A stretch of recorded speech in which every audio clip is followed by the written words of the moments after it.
Salut Jedi, bienvenue dans module 1. Dans cette section, on va parler de pourquoi laisser son argent à la banque n'est pas spécialement sécurisé et les problèmes avec ça. D'abord, pourquoi les cryptos sont à la fois une bonne alternative et aussi selon nous une amélioration du système actuel. Deuxièmement, pourquoi l'argent à la banque est risqué. Et troisièmement, les problèmes de l'inflation. C'est parti.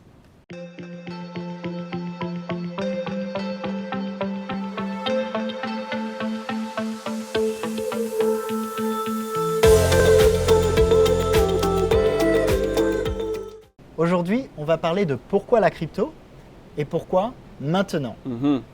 Parce que si vous êtes là, vous êtes curieux sur la crypto et vous voulez en savoir plus, et on veut donner un petit peu de contexte rapidement. Et le contexte qu'on veut donner, c'est qu'on est dans une période d'instabilité financière où les anciens systèmes, on ne sait pas trop s'ils vont continuer à bien marcher. Ça commence à trembler, on peut même le voir, le ressentir. Et la technologie blockchain et les crypto-monnaies sont à la fois une alternative à ce système qui est peut-être en train de s'écrouler, et c'est aussi une amélioration de cet ancien système de toute façon. Une amélioration technologique, la façon dont on va pouvoir fonctionner en tant que société, que ce soit au niveau économique et financier ou même d'autres aspects, d'autres fonctions, c'est une technologie supérieure qui fait partie du futur, c'est une évidence. C'est plus transparent, ça permet d'inclure plus de gens, c'est plus décentralisé. Et il y a beaucoup de points positifs, on rentrera dans les détails dans les modules suivants, mais les choses qu'on voulait aussi amener dans cette conversation, introduction, on va dire, c'est qu'en fait, on est habitué à mettre notre argent à la banque depuis des dizaines ou des centaines d'années, mais en fait, l'argent à la banque perd de sa valeur. Ça, déjà, ce n'est pas quelque chose qu'on apprend à l'école. Voilà. Ce qui se passe surtout dans les dernières années, où on commence à imprimer de plus en plus d'argent pour essayer d'aider la crise financière. On va partager là le graphique. Et il y a de plus en plus d'argent qui a été imprimé là depuis le début de la pandémie. C'est ça, mais depuis les 100 dernières années, la valeur du dollar, la valeur de l'euro, la valeur monétaire en général ne fait que de descendre. Ça, qu'est-ce que ça veut dire? Il y a 50 ans, si vous étiez un père de famille et vous aviez un travail, vous pouviez amener l'argent à la maison. Maintenant, les gens en général, ils ont 2 jobs et ils arrivent à peine à boucler leur fin du mois. Donc en fait, la valeur monétaire diminue, mais ça ne se ressent pas tout de suite, c'est juste que là, on arrive à la fin du système un petit peu, on a l'impression, en tout cas avec Alex. Nous ne sommes pas des financial advisors.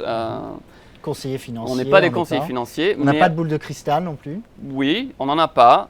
Mais ce qu'on peut voir venir, c'est que si vous avez mis de l'argent à la banque et qu'on vous donne 1% d'intérêt par an ou 0,3% ou 0,1%, peu importe, vous perdez votre argent. Chaque année, vous perdez votre argent pour que la banque vous le garde. Parce que juste l'inflation et les prix, ils sont entre 3 et 7% ou 10%. Ça dépend comment vous les calculez. Donc ça, il faut sortir de ce système et de cette façon de penser. Mettre votre argent à la banque, vous perdez de l'argent. Si vous investissez dans d'autres outils, ça inclut la crypto, vous pourrez en fait faire grandir votre capital. Donc ça, c'est une première distinction qu'on voulait partager. Une autre, c'est que les banques, en fait, ce n'est pas forcément aussi sécurisé et solide que ce qu'on pense. Ouais. Donc, il y a déjà, vous mettez votre argent, de toute façon, vous perdez la valeur de cet argent, ça c'est un fait. Ensuite, il y a un gros risque qui est que cet argent que vous donnez à la banque, en fait, la banque, elle commence à l'utiliser avec des multiples. Donc, si tout le monde demande son argent aujourd'hui, la banque n'a pas l'argent. Et on l'a vu déjà, je crois que c'était en 2008, dans beaucoup de pays d'Europe. Beaucoup de pays d'Europe. Ouais. Du coup, quand on pense investissement dans les crypto-monnaies, on pense c'est risqué. Et c'est vrai, tous les investissements ont des risques. Mais il faut comparer ça avec garder l'argent à la banque qui aussi est risqué. On peut se retrouver dans une situation où vous mettez votre argent à la banque, vous demandez à la banque « est-ce que je peux avoir mon argent ?» et il n'est plus là, ils ne peuvent plus vous le donner. Donc, il faut prendre en compte ce facteur risque aussi. Absolument. Et on pense que c'est sage de ne pas mettre tous nos œufs dans le même panier et de diversifier nos investissements. Une dernière chose sur pourquoi la crypto, pourquoi maintenant, c'est que si on regarde les 10 dernières années, c'est de loin l'actif qui marche le mieux. Ça a tout éclaté, on peut le dire.